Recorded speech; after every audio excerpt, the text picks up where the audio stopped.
Boa noite, meus irmãos. Que a graça, a paz do Senhor esteja abençoando a sua casa, a sua vida e de uma maneira muito especial a nossa nação. Estamos precisando demais da bênção do Senhor. Temos inclusive um jejum, uma conclamação de jejum da Igreja Presbiteriana do Brasil para a próxima quarta-feira. Então que Deus possa nos unir, que nos unamos em torno do Senhor para pedir pela nossa nação. Fico muito feliz de poder estar aqui hoje com essa igreja, uma igreja que nós respeitamos muito. A segunda igreja de Taguatinga tem um papel muito importante na história do presbiterianismo do Distrito Federal. Eu me sinto muito honrado de poder trazer a palavra do Senhor aqui aos irmãos dessa igreja, e em especial por ser o aniversário da SAF, né? Pastor que se preza tem que dar valor à SAF, não é verdade? A gente sabe da importância do trabalho feminino, e esse ano, inclusive, eu fui abençoado lá na igreja com a incumbência de ser o pastor conselheiro da SAF em 2016. Então a gente está caminhando mais perto lá das nossas irmãs, e saudamos então a cada irmã, a cada sócia da SAF, daqui desta igreja. Que Deus possa abençoar muito o trabalho de cada uma das irmãs. Eu quero convidá-los então para que a gente abra a palavra do Senhor no Evangelho de Lucas, no capítulo 1.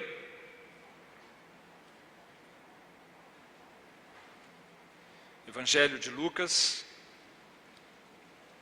capítulo 1.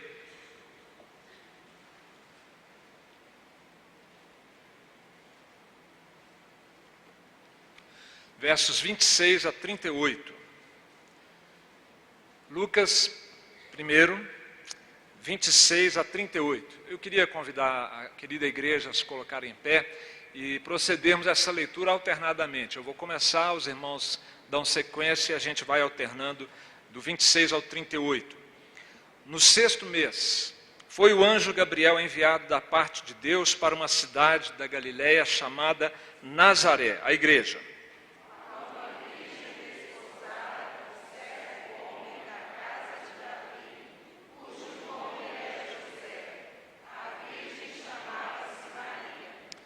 E entrando o anjo, aonde ela estava, disse: Alegra-te muito, favorecida, o Senhor é contigo.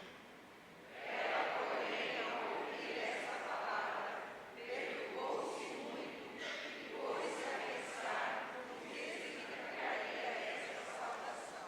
Mas o anjo lhe disse: Maria, não temas, porque achaste graça diante de Deus.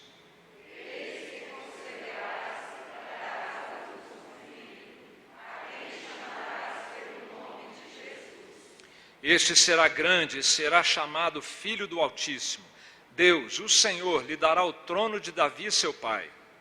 Ele reinará para sempre sobre a casa de Jacó, e o seu reinado não terá fim. Então disse Maria ao anjo: Como será isto, pois não tenho relação com homem algum? Respondeu-lhe o anjo: Descerá sobre ti o Espírito Santo, e o poder do Altíssimo te envolverá com a sua sombra.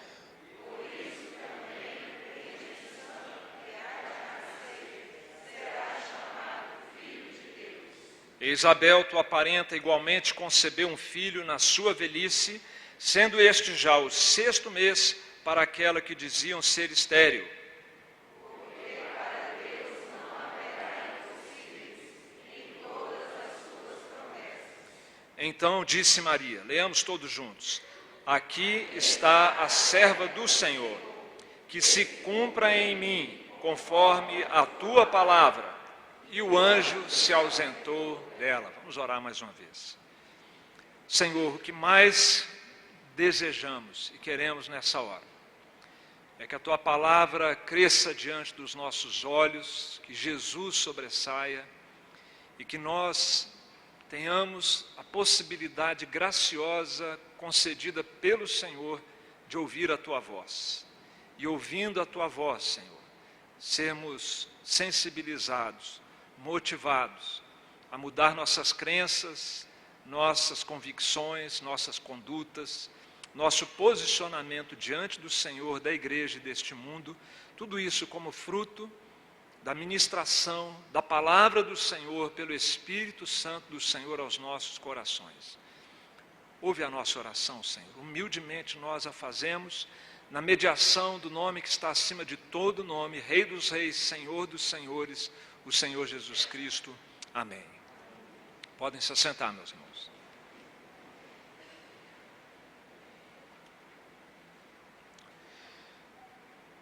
Meus queridos irmãos, hoje é aniversário da SAF, 53 anos, uma SAF muito jovem, é a minha idade também, então eu tenho que falar que é jovem, né? E eu queria então hoje, a partir de um texto bíblico como esse, que fala de uma mulher, e não uma mulher qualquer, mas aquela que foi chamada e reconhecida como bendita entre as mulheres, uma mulher de destaque no grupo das mulheres que já viveram e vivem no nosso planeta. Eu gostaria de compartilhar algumas questões, ou refletir sobre o que está acontecendo no nosso mundo, e como a palavra de Deus, que respostas e orientações ela tem para nós, no que diz a respeito ao ser mulher na nossa sociedade e no mundo de hoje. E eu começo com uma frase que eu ouvi e que eu li não faz muito tempo. O mundo agora é das mulheres. E algumas devem ter dado um sorriso no cantinho da boca aí, porque realmente a coisa mudou. As mulheres estão assumindo postos chaves e de controle em muitas áreas importantes na nossa sociedade. Temos até uma presidente no nosso país. E os homens, por sua vez, hoje são tidos como um fardo para a sociedade e um fardo para as mulheres. Houve uma inversão nas últimas décadas no papel e no posicionamento do homem e da mulher na sociedade. Uma jornalista israelense chamada Hannah Rosin, ela escreveu um livro intitulado The End of Men, O Fim dos Homens e o Despontar das Mulheres. O livro é muito recente, coisa de 3, 4 anos atrás, e ela aponta uma série de situações que, como jornalista, ela procurou fazer uma descrição do que ela vê na sociedade, sem emitir juízo de valor, mas ela mostra então, por exemplo, que o mercado de trabalho está hoje passando por uma enorme transformação. Anteriormente, em décadas passadas, era importante força bruta de trabalho, nas fábricas, nas indústrias. Hoje o mercado mudou, hoje se valoriza muito mais a habilidade de trabalho em equipe, foco, domínio de tecnologias, habilidade de comunicação, que são qualidades muito mais próprias das mulheres do que dos homens.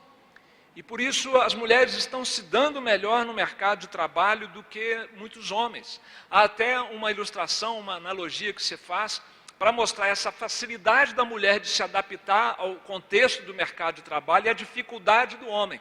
A mulher é tida como um ser de plástico e o homem como um ser de cartolina. O plástico ele vai se adaptando ali, né, onde precisa, e a cartolina vai se quebrando toda, amarrotando toda. É mais ou menos isso o que vem acontecendo. Nos Estados Unidos hoje, 60% das titulações de curso superior e mestrados são das mulheres. As mulheres também são maioria nos PhDs nos Estados Unidos.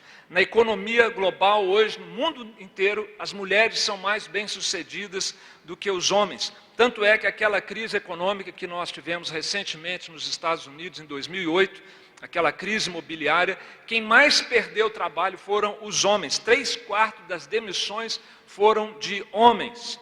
Ainda segundo essa jornalista, das 15 carreiras que mais vão crescer na década de 2020, ainda vai chegar, das 15 carreiras, 13 as mulheres já são a maioria delas. E no mercado de trabalho, elas também já são maioria no mercado de trabalho. E toda essa movimentação social, ela acaba repercutindo em aspectos culturais, nas relações amorosas, nos casamentos, nas famílias, no que é a identidade masculina dos homens. Tudo isso começa a sofrer um grande terremoto e abalo.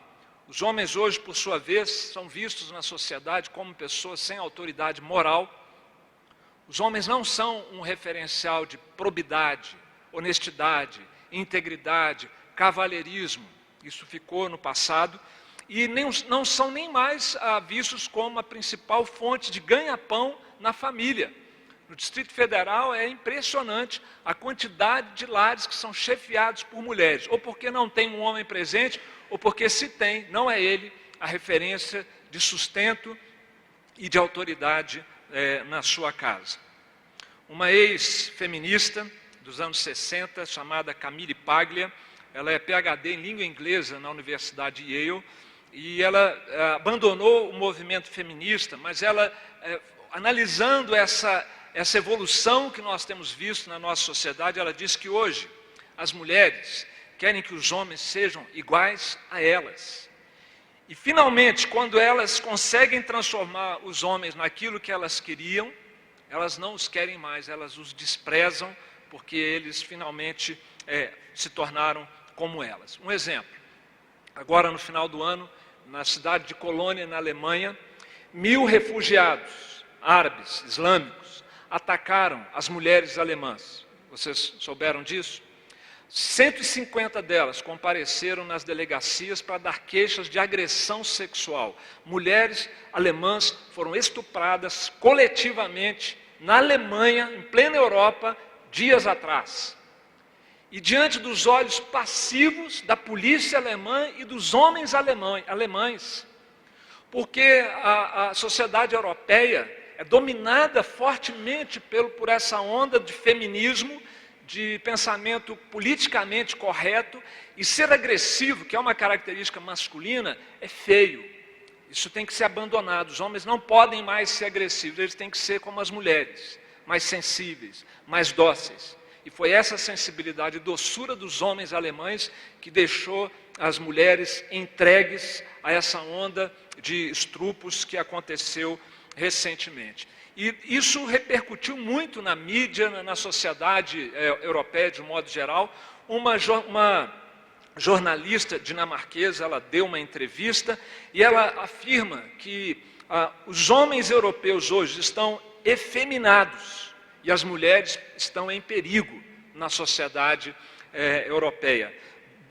Ela diz o seguinte, que depois de décadas de feminismo, o homem europeu se tornou efeminado, deixando de lado as virtudes como virilidade, honra, coragem, coisa que precisa para proteger a mulher e proteger a cultura europeia. Os homens europeus, ela termina dizendo, hoje se envergonham de serem homens. Então veja que nós saímos de um passado de machismo abusivo, chauvinista, e o pêndulo que estava lá naquele extremo passou por aqui rapidamente pelo ponto de equilíbrio e foi para o outro oposto. Nenhuma das duas situações sendo satisfatórias e sendo favoráveis. Agora tem mais. Você não imagina aonde que esse pêndulo no extremo do feminismo está levando a sociedade europeia. E nós, no Brasil, em Brasília, no Distrito Federal, nós já passamos a sentir também os efeitos dessa movimentação.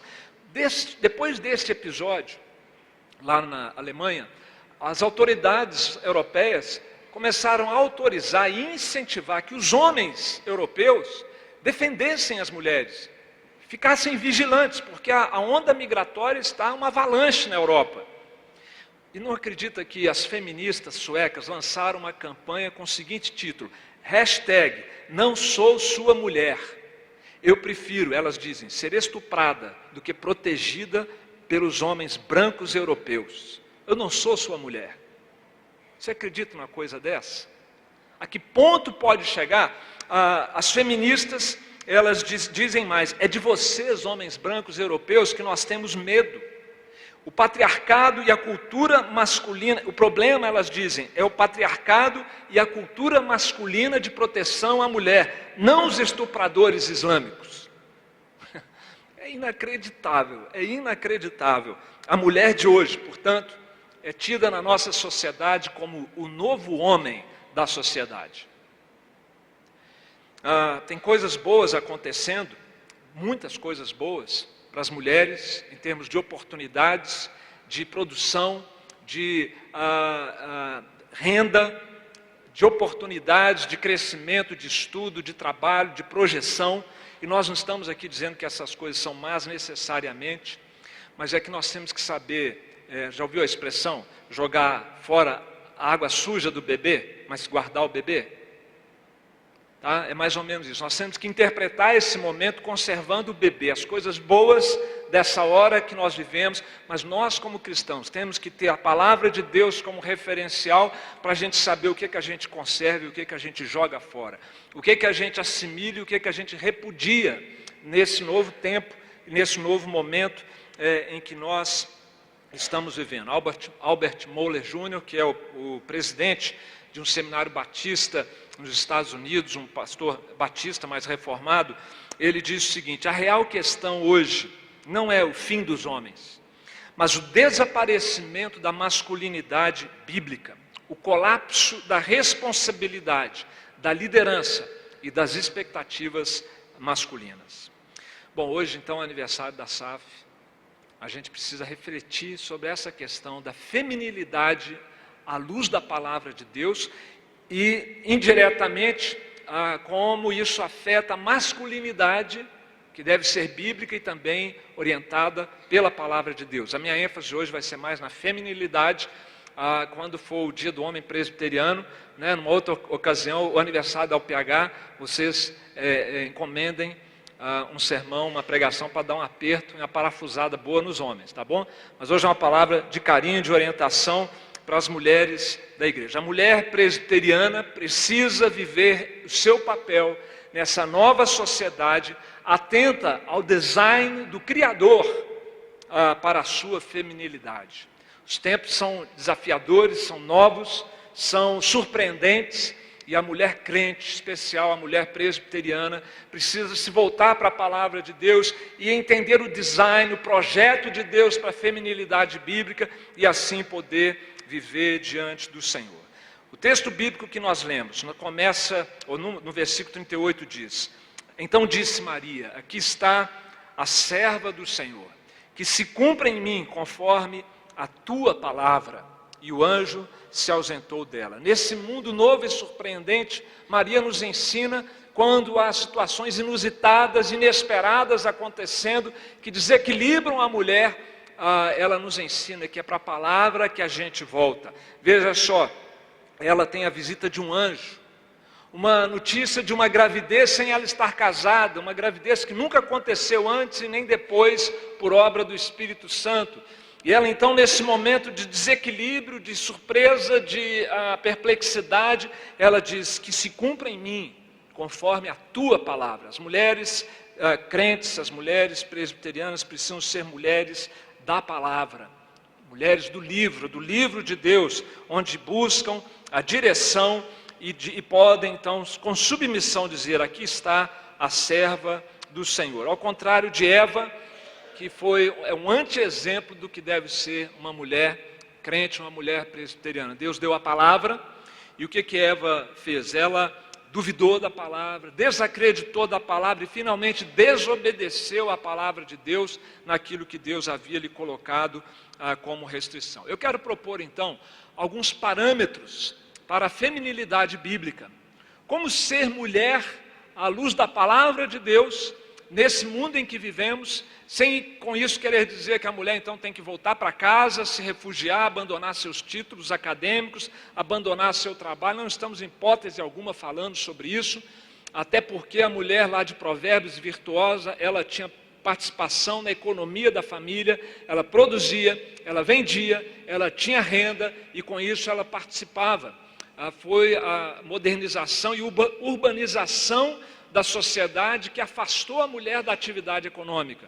Com o surgimento das fábricas, a produção que antes era ali dentro da casa, o açougueiro, o padeiro, a mulher participava ali com o marido, mas com a revolução tecnológica que nós vivemos nos últimos anos, a mulher acabou ficando em casa, sem trabalhar, muitas vezes sem estudar, alijada da produção econômica. E hoje, então, ela volta ao mercado de trabalho, mas talvez nós temos que pensar, e a mulher tem esse grande desafio de como equilibrar suas responsabilidades que Deus lhe atribui na palavra de Deus. Então, um primeiro parâmetro que eu proponho, à luz da palavra de Deus e tomando Maria como um referencial de feminilidade bíblica, é que a mulher tenha um coração regenerado pelo Espírito Santo de Deus. Não troque a salvação por nenhum outro projeto pessoal. Esse é o ponto. Você tem certeza da sua salvação, mulher? Você já nasceu de novo? Está segura de que se morresse hoje estaria eternamente na presença de Deus? Ou você tem projetos maiores e mais importantes do que esse? A palavra de Deus nos diz que aproveitará ao homem, eu vou trocar aqui, vou pôr a mulher, que aproveitará a mulher se ganhar o mundo inteiro e perder a sua alma. O que dará a mulher em troca da sua alma? Nada na vida de uma mulher pode ser mais importante do que se reconciliar com Deus, do que ter comunhão com Deus, ter seus pecados perdoados, uma aliança com Jesus Cristo. Isso lhe assegura na eternidade a vida eterna e no presente, uma das coisas que é fundamental nesse momento que nós estamos vivendo. Só quem é regenerado, só quem nasceu de novo, tem a mente de Cristo. Tem uma mentalidade que consegue ler esses acontecimentos e se pautar pela palavra de Deus. Porque alguma das coisas que eu vou falar aqui talvez soe absurdo para algumas pessoas aqui dentro. E se eu estivesse num outro meio que não uma igreja, provavelmente eu ficaria em maus lençóis por causa das verdades bíblicas que nós vamos tratar aqui. Mas a mulher que nasceu de novo, que tem o Espírito Santo, um coração regenerado, uma mentalidade bíblica, ela consegue entender por que Deus ensina o que Ele ensina, como foi que Deus criou o homem, como Deus criou a mulher, que papéis atribuiu a cada um, e ela se sente confortável com a verdade da palavra de Deus. Ela se deixa conduzir pela palavra de Deus. Então, um primeiro parâmetro fundamental para uma mulher presbiteriana viver nos dias de hoje, um coração regenerado, que lhe assegure a vida eterna e que lhe dê discernimento espiritual para ela se posicionar no nosso mundo. Um segundo parâmetro de feminilidade bíblica, e talvez você ache que eu estou até sendo muito óbvio e repetitivo, mas veja que nós já temos hoje dentro das igrejas o feminismo evangélico. Então nós precisamos voltar a algumas verdades antigas. A palavra de Deus nos diz em Hebreus 2:1, importa que nos apeguemos às verdades já ouvidas, para que delas jamais nos desviemos. Então vamos recordar algumas verdades já ouvidas. Um segundo parâmetro é o cultivo da beleza interior. Há muita coisa sendo proposta para a mulher nos nossos dias. Uma das indústrias mais bem-sucedidas é a de cosméticos, não é verdade? Daquelas que estimulam a beleza feminina, e é bom que as mulheres cuidem disso. Todos os homens agradecem porque as mulheres à nossa volta embelezam a vida e a sociedade. Mas a palavra de Deus nos diz que esse não deve ser o grande foco da vida da mulher. Em 1 Pedro 3, versículo 3, a Bíblia diz: a beleza de vocês não deve estar nos enfeites exteriores, como cabelos trançados e joias de ouro ou roupas finas. Pelo contrário, esteja no ser interior que não perece, beleza demonstrada num espírito dócil e tranquilo, o que é de grande valor para Deus. Pode não ser para a sociedade, mas para Deus é. Pois era assim que também costumavam adornar-se as santas mulheres do passado, que colocavam a sua esperança em Deus. Elas se sujeitavam a seus maridos, e assim continua o texto bíblico. Maria é um ótimo exemplo de beleza interior.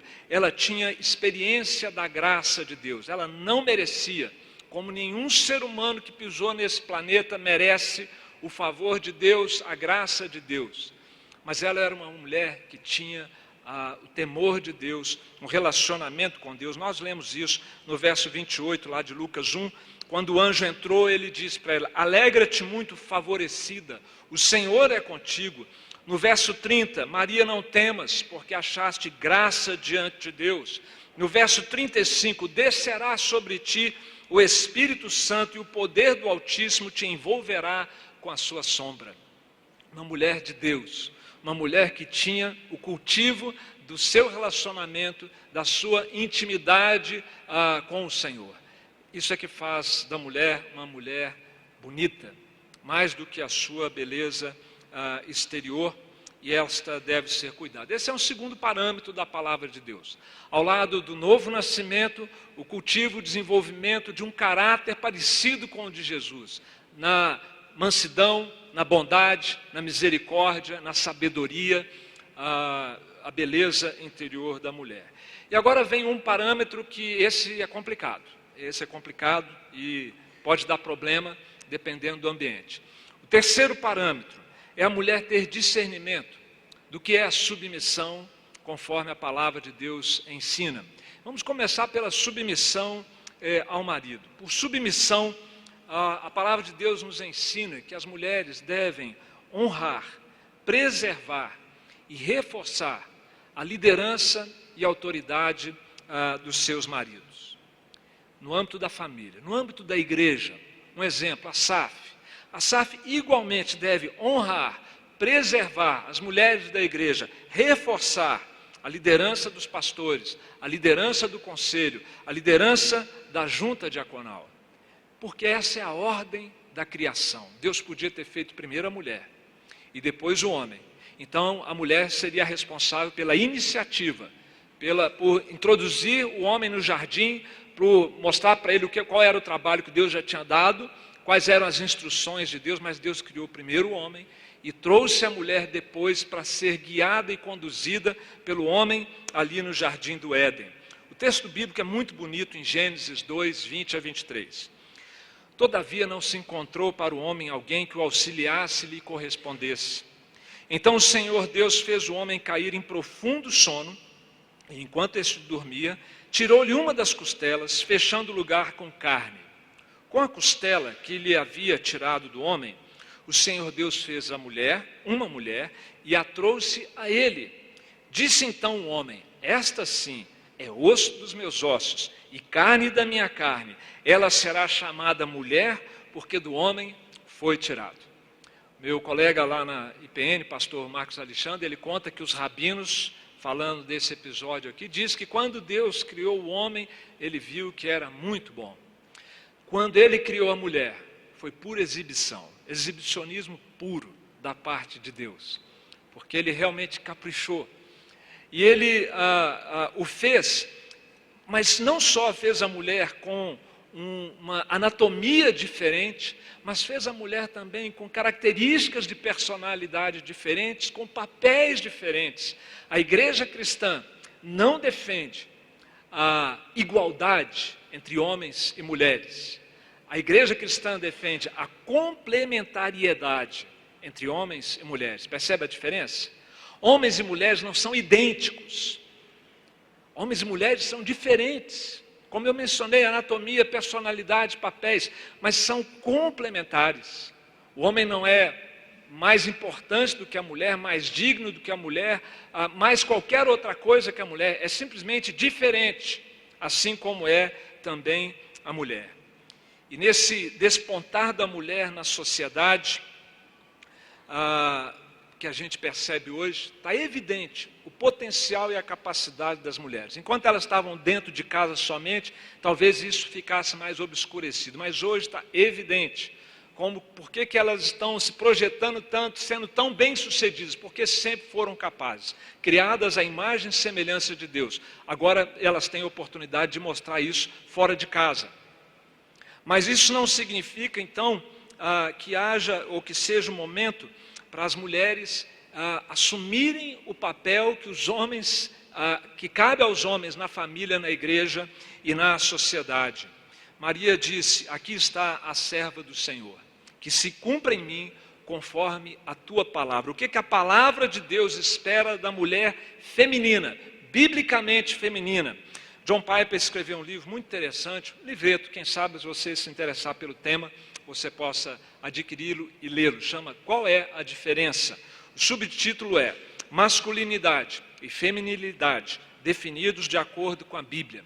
E ele então dá um conceito de feminilidade, que é o seguinte: feminilidade madura é a disposição libertadora da mulher para afirmar, receber e cultivar a força e a liderança de homens dignos.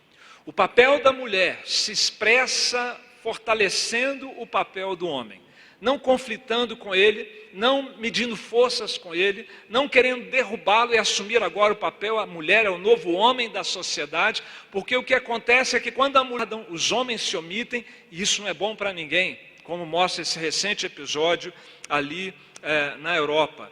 Stott, citando um autor, ele diz o seguinte: quando Paulo ensina submissão, Paulo está pensando no companheirismo voluntário por parte da mulher, livre, alegre e bem pensado, como demonstra o relacionamento entre Cristo e a igreja. Paulo não está aqui propondo um padrão de tiranização das mulheres por parte do homem, mas que as mulheres entendam a sabedoria de Deus em ter feito as coisas dessa maneira, voluntariamente, alegremente, conscientemente, assumam o seu papel e ajudem os homens a reforçarem o seu trabalho. Stott diz, fechando esse comentário dele, esse pensamento, que é o momento para uma grata aceitação por parte da mulher do cuidado do seu marido. O problema é que muitos maridos não cuidam como deveriam. Mas no que diz respeito às mulheres, vivendo no momento em que vivemos e à luz da palavra de Deus, não queiram, irmãs, inverter os papéis. Que essa iniciativa não seja tomada por mulheres cristãs, por mulheres presbiterianas. Desde que as mulheres feministas, as mulheres sem temor de Deus, sem discernimento da palavra, façam isso. Invertam os papéis, atropelem os homens. Mas não é o caso da mulher cristã, porque dificilmente uma mulher se alegra de estar ao lado de um marido passivo, vulgarmente chamado de banana, porque ela finalmente tomou o lugar dele e ele fica ali em segundo plano. Honrem, respeitem, obedeçam aos seus maridos. Reforcem a liderança dos seus maridos. Tem mulheres que são muito mais capazes, muito mais líderes do que seus maridos. Elas não devem assumir a liderança do seu lar. Elas devem treinar seus maridos, se for o caso. Com muito jeitinho. As mulheres sabem fazer isso, né? Sem intimidar, sem atropelar, mas quem sabe ajudando para que eles assumam as suas responsabilidades. Nancy Pierce é uma escritora americana. Ela estudou com Francis Schaeffer, os mais maduros aqui já ouviram falar de Schaeffer, e ela escreveu um livro sensacional chamado Verdade Absoluta. E sabe o que uma mulher fala sobre isso? Para muitas mulheres hoje em dia, o problema não é tanto domínio ou abuso masculino, mas a deserção masculina. É o que mais incomoda as mulheres nos nossos dias. A deserção dos homens. Os homens não assumem responsabilidade, não querem constituir família, coloca filho no mundo, não casa, se casa, não cuida da vida espiritual da família, não cuida das necessidades da esposa, é ausente no lar. Esse é o maior problema que hoje nós temos na nossa sociedade. Num mundo novo, desafiador como o nosso, a mulher cristã valoriza o seu papel e entende o seu papel e recebe com alegria o seu papel de ser uma auxiliadora capaz. Eu gosto sempre de mencionar esse termo auxiliadora, que faz parte da designação da SAF, que Deus criou a mulher para ser uma auxiliadora idônea, que é a mesma palavra no hebraico empregado no Salmo 54:4. Eis que Deus é o meu auxiliador, é o meu ajudador. Raciocine. Deus ajuda a gente que está aqui carente, dependente, necessitado daquilo que Deus tem e que nós não temos, certo? Pois a mesma coisa acontece na relação homem e mulher, na família, na igreja e na sociedade. A mulher é a ajudadora do homem. Eles se complementam. Nas fraquezas do homem, a mulher é a sua ajudadora. A mulher capacita os homens a serem mais sábios, mais prudentes, mais humanos. E o homem, por sua vez, se responsabiliza pela sociedade, pela família, pela igreja, cuida, assume responsabilidade, mata no peito se vier alguém para fazer alguma coisa. É a gente que parte para cima, em casos extremos, claro, né? Não é que eu estou estimulando aqui a agressividade gratuita, mas nós somos agressivos para, se precisar ser, a gente ser na hora que tiver que ser, não é verdade? A mulher cristã madura, com sua capacidade e sabedoria, torna o homem mais sábio, mais forte, e assim cada um cumpre o seu papel com equilíbrio, cumpre o seu papel enriquecendo o relacionamento marido-mulher, enriquecendo o relacionamento mulheres e homens na igreja, mulheres e homens na sociedade. Esse parâmetro, então, o terceiro parâmetro, é o parâmetro que estimula as mulheres a discernirem o que é submissão e alegremente, com leveza, sem sentir que isso é um fardo, sem sentir que isso é uma imposição desnecessária da parte de Deus, compreenderem o seu papel e igualmente que os homens entendam o seu papel e ambos cumpram juntos esses papéis. E para finalizar, meus irmãos, mais brevemente, um quarto parâmetro de feminilidade bíblica que eu quero recordar às irmãs e aos irmãos é a prioridade que a mulher deve ter no cuidado do lar e, consequentemente, discipulando as jovens mulheres que virão depois que você tiver a sua experiência. O ponto aqui, meus irmãos, é que a mulher cristã, a mulher presbiteriana, nesse mundo transtornado que nós estamos vivendo, nesse mundo em que o pêndulo nunca para no equilíbrio, sempre uma hora está no extremo do machismo, outra do feminismo, mas a palavra de Deus, independente das circunstâncias, passará o céu e a terra, mas as minhas palavras não passarão. A palavra de Deus continua valendo, a sabedoria de Deus está expressa na palavra de Deus. A sociedade pode desacreditar de Deus, jogar toda a herança judaico-cristã do Velho e do Novo Testamento na lata do lixo da história, como estão querendo fazer. Estão tentando reinventar a sociedade, estão tentando reinventar a família, reinventar o papel do homem e da mulher, e o caos é o que está reservado para quem ousa fazer as coisas de um modo diferente daquele que o Criador nos ensinou. E a gente está vendo isso a toda hora. Você deve ter gente, inclusive na família, que passa por dificuldades, por essa tentativa de fazer as coisas de modo diferente da palavra de Deus. Valorizem, minhas irmãs, o lar. Valorizem o marido. Valorizem a maternidade. Coisa triste está acontecendo hoje em dia no mundo todo, com exceção dos islâmicos. Mas a tendência no mundo inteiro é cada vez ter menos filhos, porque filho dá trabalho e custa caro. Filho não é mais herança do Senhor. Filho não é mais um privilégio, uma bênção de Deus. A gente conhece gente que queria ter filhos e não pode ter e sofre duramente com isso. Casos mais excepcionais, que nós temos na igreja e na sociedade.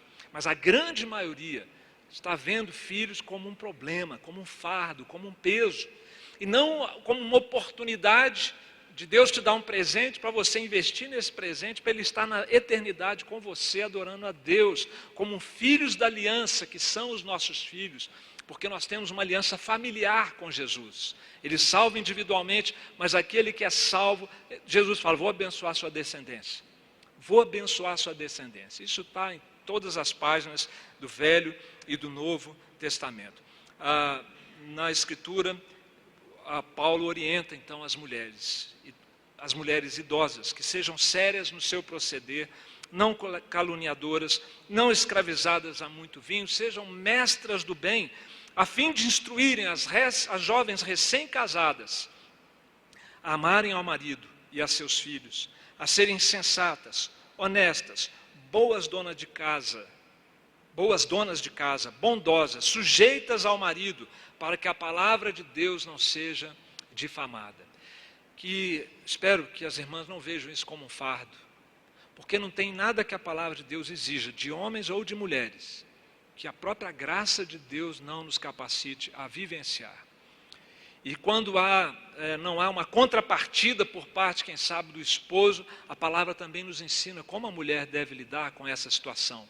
Não é sendo a pior esposa possível, mas pelo contrário, Pedro ensina a ser a melhor esposa possível, a não discutir e a esperar em Deus, em oração, apelando para a autoridade que está acima do cabeça da mulher, que é o Senhor, para que Deus trate a vida do seu marido. Eu quero compartilhar ainda um último pensamento de William Hendrickson sobre essa dinâmica dentro da família que Deus idealizou. Hendrickson diz o seguinte: Deus, em sua bondade para com a mulher, sabe perfeitamente que dentro do núcleo familiar, a maior parte do cuidado dos filhos repousa sobre a esposa. Não tem dificuldade até aqui, certo? A gente que é homem, a gente não fica grávido, a gente não amamenta, não sai de dentro da gente a criança. Então é uma relação muito especial da mãe com os filhos. Não que os homens não tenham seu papel. A palavra de Deus, inclusive, diz que essa é a missão de mãe que Deus conferiu às mulheres. Mas Hendrickson conclui dizendo: é por isso, por causa dessa relação única da mãe com a prole em casa, que Deus colocou a responsabilidade última no tocante à família sobre os ombros do esposo, determinando a esposa o dever de obedecê-lo.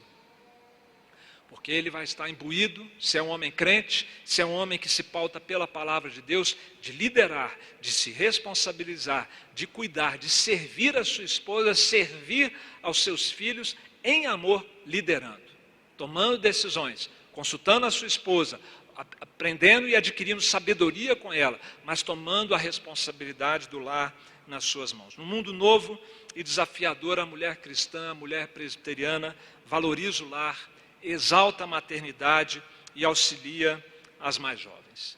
Quero concluir, meus irmãos e minhas irmãs, eu não sei aonde as coisas vão parar no nosso mundo. Nós vivemos numa sociedade anticristã, está cheio de anticristos por aí, né? Exercendo influência na sociedade, na mídia, no meio artístico, nas câmaras legislativas, aprovando leis que são frontalmente contrárias à palavra de Deus.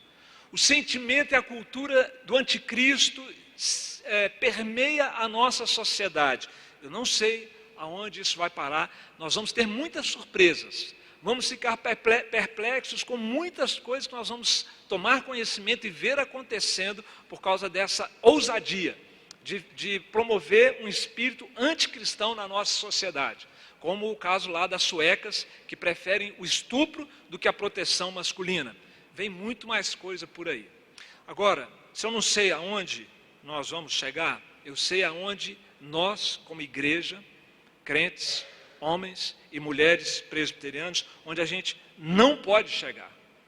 A gente não pode embarcar nessa onda que afaste as mulheres dos preceitos de Deus, que afaste os homens dos preceitos de Deus e dos papéis que Deus conferiu a cada um de nós. O jeito de Deus é sempre o melhor. A palavra de Deus diz: aquele que guarda o mandamento não experimenta nenhum mal. Deus dá as instruções, Deus nos dá as diretrizes para nos poupar do mal. Sejamos humildes, não queiramos inventar a roda, não queiramos reinventar as relações. Que Deus possa falar ao seu coração, e você, da igreja de modo geral, homens e mulheres, e que a mulher presbiteriana que está aqui presente, vivendo nessa realidade confusa e surpreendente à nossa volta, que eu estimulo e encorajo a cada uma de vocês a estar atenta ao design do Criador, aquilo que Deus projetou para você como mulher, que você possa dizer como Maria: aqui está a serva do Senhor, que se cumpra em mim conforme a tua palavra. E quando uma mulher diz isso para o Senhor, sabe o que dizem dela depois? Bendita és tu entre as mulheres. Aquela mulher que se submete, a louvada, pelo Senhor principalmente, e até pelos que estão em volta dela, vão perceber que ali está uma mulher abençoada por Deus, que ousa seguir por um caminho diferente daquele que está à nossa volta. Eu parabenizo as mulheres dessa igreja, e com essa palavra eu espero que você se sinta confortada, encorajada. Eu sei que eu não respondi todas as perguntas e questionamentos que a uma altura como essa podem estar surgindo. Não podia fazer isso nesses minutos de pregação, seria pouco tempo para isso. Mas que aquilo que foi falado aqui você considere com muito carinho como sendo a palavra de Deus ao seu coração. Que Deus abençoe as irmãs, a SAF e a essa igreja. E mais uma vez eu agradeço a oportunidade dada pelo conselho da igreja aos pastores de poder trazer essa palavra aos irmãos.